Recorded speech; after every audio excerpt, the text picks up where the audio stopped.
کبھی تھا نہ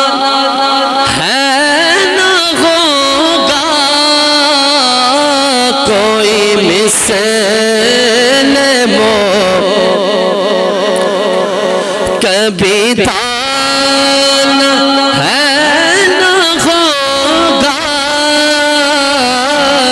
کسی اور کا یہ رتبہ کبھی تھا نہ مل کے صدا نہیں چاہیے کہ کسی اور کا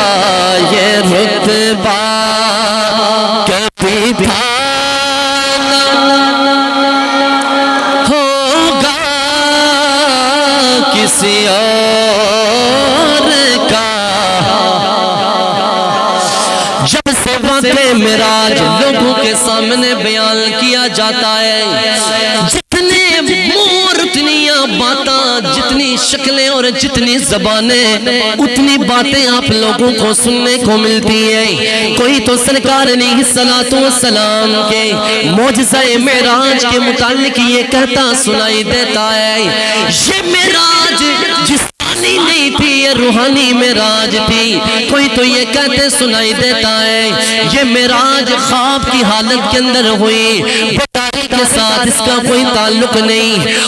اور میں تم لوگوں کو قرآن کی آیت سے یہ بتانے جا رہا ہوں سرکار رحمت کونین کی یہ معراج فقط روحانی نہیں یہ جسمانی بھی تھی اور روحانی بھی تھی یہ جسمانی بھی تھی اور روحانی بھی تھی اپنے پاس سے کوئی بات نہیں کروں گا قرآن کی آیت آپ لوگوں کے سامنے رکھوں گا رب العالمین فرماتا ہے واقع معراج کو بیان کرتے ہوئے رب فرماتا ہے سبحان الذی اسرا بعبدہ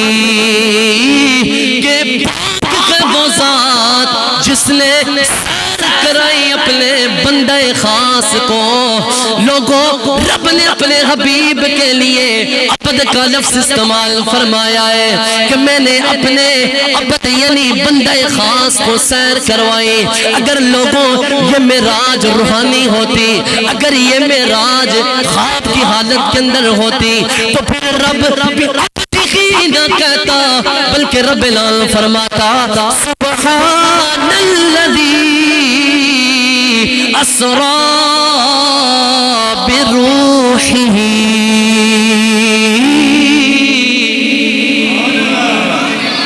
اگر جو ہے نا یہ صرف روحانی معراج ہوتی نا پھر اللہ تعالیٰ کہتا نا میں نے اپنے بندے کی روح کو سیر کرا پھر یہ نہ کہا جاتا کہ میں نے اپنے بندے کو سیر کرا یہ جو بندہ ہوتا نا عبد میں اور آپ سارے اللہ تبارک و تعالیٰ کے کیا ہے جی عبد بندے اور یہ جو عبد ہوتا ہے نا یہ روح کو عبد نہیں کہتے روح کو عبد نہیں کہتے اور جسم سے روح جدا ہو جائے نا یعنی آدم علیہ السلام کی جب تخلیق ہوئی آپ کا جو ہے نا پتلا تیار کیا گیا اس وقت تک عبد کا اطلاق نہیں ہوتا تھا اس وقت تک اس کو کہا جاتا یہ مٹی کا پتلا ہے جب روح اس کے اندر آئی تو پھر سے کہا جاتا تھا یہ عبد ہے اللہ تعالیٰ کے بندے اس کا مطلب یہ ہے کہ عبد جو ہے نا نہ تو صرف روح کو کہا جاتا ہے نہ صرف جسم کو کہا جاتا ہے عبد کہا جاتا ہے جس جسم میں روح موجود ہو اس کو عبد کہا جاتا ہے جس جسم کے اندر کیا ہو روح موجود ہو اس کو کیا کہا جاتا ہے عبد کہا جاتا ہے تو اس لیے اللہ تعالیٰ نے سبحان الذی اسرا بعبدہ کہا کہ میں نے سیر کروائی اپنے بندے خاص کو تو اس کا مطلب ہے یہ معراج روح کی نہیں تھی یہ جسم اور روح دونوں کی سیر یہ کیا تھی جسم اور روح دونوں کی اچھا یہ پہلی دلیل تھی جو میں نے آپ کو دی جسمانی معراج کے